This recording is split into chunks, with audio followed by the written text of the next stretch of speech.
कधीच नाही चुकणार तुमचे फेवरेट टीव्ही शोज झी5 सोबत, तेही एकदम फ्री। काय करतायस हे?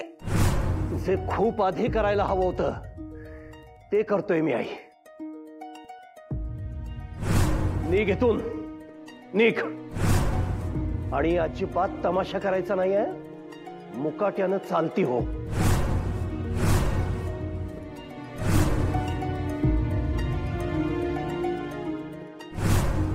चालती हो माझ्या घरातून, पुन्हा तोंड दाखवायचं नाही मला आणि या घरात परत पाऊल टाकायचं नाही।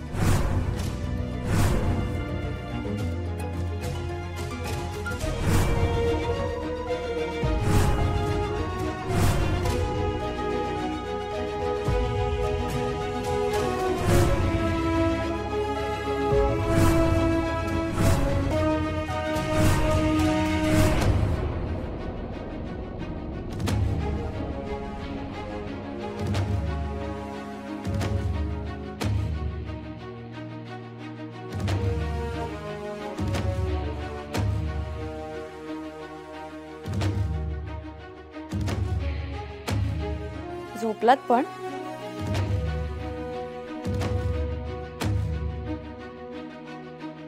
खरं सांगा, जागे आहात ना?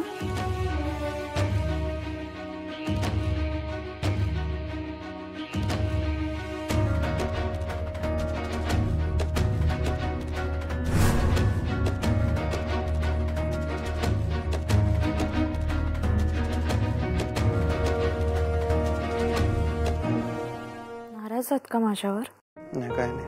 अधिपती, मला माहितीये घरातलं वातावरण ठीक नाहीये, तुम्हाला भुवनेश्वरी मॅडमची आठवण येते, साहजिक आहे। पण आपल्या समोर जे त्याच्यापासून पळून जाण्यापेक्षा त्यातून मार्ग काढला पाहिजे ना। मला माहितीये आई, हेच विषय नको आहेत मला। म्हणताना तर डोळे मिटले होते मी, नको आहे ते विषय। डोळे मिटून घेतले तरी ह्या गोष्टींकडे कानाडोळा करून कसं चालेल सांगा बरं मला।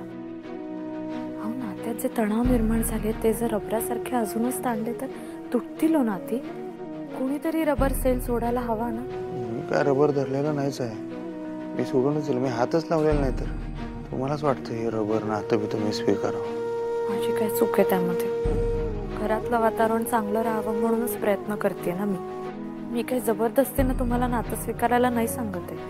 मी तुम्हाला म्हटलं पण तुम्हाला जेव्हा पटेल तेव्हा स्वीकारा। आणि नसलच स्वीकारायचं तर तुमची मर्जी। पण तुम्हीच म्हटलात ना तुम्हाला आवडतं माणसं जोडायला, म्हणून सांगत होते मी। तुम्हाला नसेल आवडत तर इथून पुढे कधीच नाही सांगणार आहे नातं स्वीकारायला, मला किती वाटत असलं तरी। खरं सांगताय? माणसं जोडायला आम्हाला आईसाहेबांनी शिकवलं।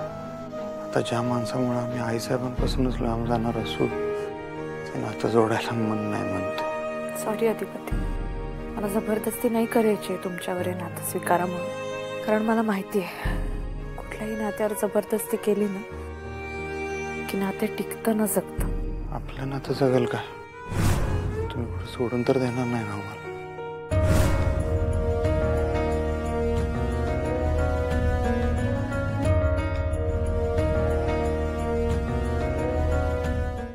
झी5 ॲप डाउनलोड करा आणि पहा सर्व एपिसोड्स एकदम फ्री।